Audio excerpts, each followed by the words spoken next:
श्रीराम समर्थ. मी फक्त एका नामातच आहे.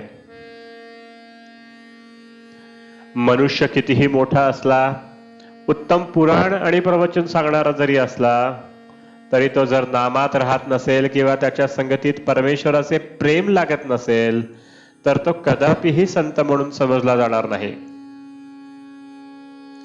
संतांचे नातेवाईक संत असतातच असे नव्हे.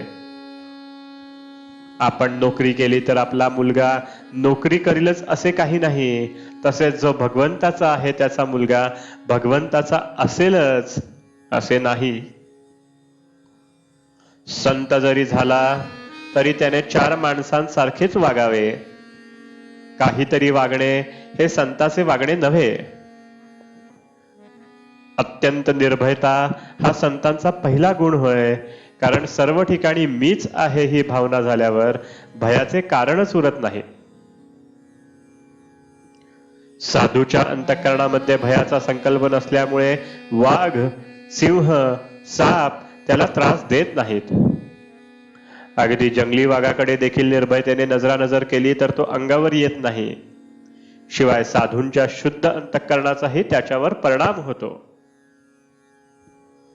अशा रीतीने संतांच्या अंतःकरणाची प्राणीमात्रांना सुद्धा जाणीव असते. अशा संतांचा सहवास मिळणे ही फार भाग्याची गोष्ट आहे. परमेश्वराचे प्रेम लागणे किंवा सतत मुखात नाम येणे हेच संतांच्या संगतीत राहून साधायचे असते. संतांची अखंड संगत नामानेच ठेवता येईल. जिथे नाम आहे तिथे संतांचा सहवास आहे. तुकाराम महाराजांसारखे संत सुद्धा देवापाशी मागताना तुझा विसर न पडावा हेच मागतात. तसेच रामदास स्वामी देवाला म्हणतात, तुझा योग म्हणजे तुझा सहवास मला नित्य घडू दे.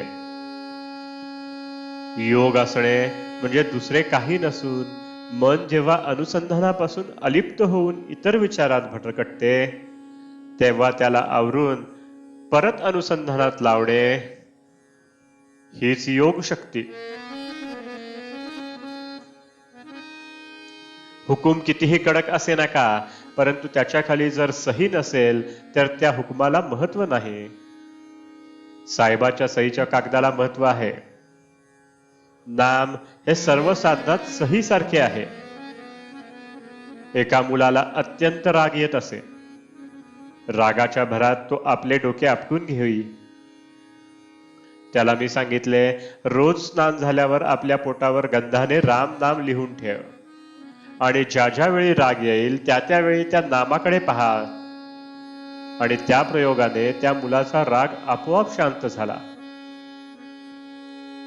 खरोखर नामात किती प्रचंड शक्ती आहे. अनुभव घेऊनच पहा. मी आजपर्यंत सर्वांना नामच सांगत आलो आहे. मी इथे नाही, मी तिथे नाही, मी गेलो नाही, मी जात नाही. मी फक्त एका नामातच आहे.